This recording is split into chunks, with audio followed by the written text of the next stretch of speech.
We're getting to know that in the latest in Russia-Ukraine war, the Kremlin released the statement that the Russian President Vladimir Putin is now open to talks on a possible settlement in Ukraine, but the West must accept Moscow's demands. Now, the statement comes a day after U.S. President Joe Biden said that he would be willing to speak with Putin ending the war. Biden has not spoken directly with Putin since Russia invaded Ukraine on February 24th. Now, in March, Biden branded Putin a butcher and who cannot stay in power. Major Mohommed Ali Shah, sir, how do you react to the recent updates that are coming in with regards to Russia-Ukraine war, wherein we're getting to know that Biden is ready to talk to Vladimir Putin, but Putin is not ready to compromise on the demands made by Moscow? I totally concur with what Ambassador Goel has said.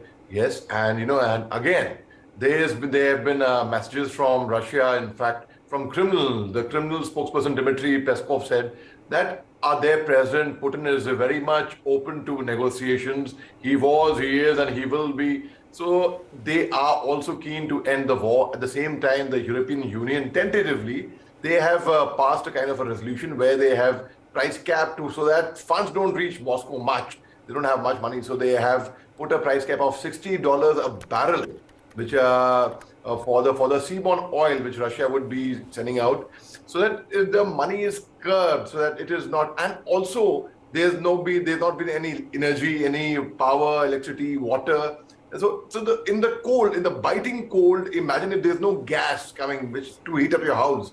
It is going to be very, very difficult. So now it's about time that they should end the war. In fact, there has been a kind of a split in NATO as well.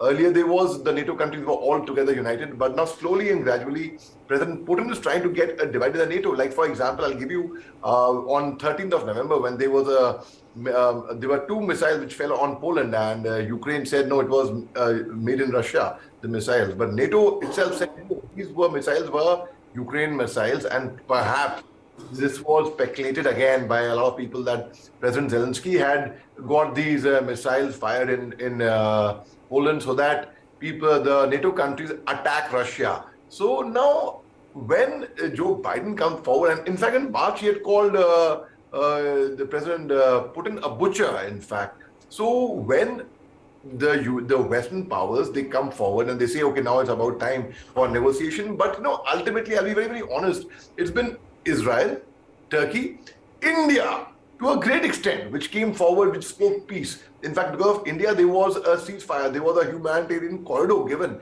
No, I don't see in history I don't see anywhere any nation trying to convince a third nation to have a ceasefire, to have a break from the war. It doesn't really happen. It doesn't happen even in war. I mean, as they say, all is fair in love and war.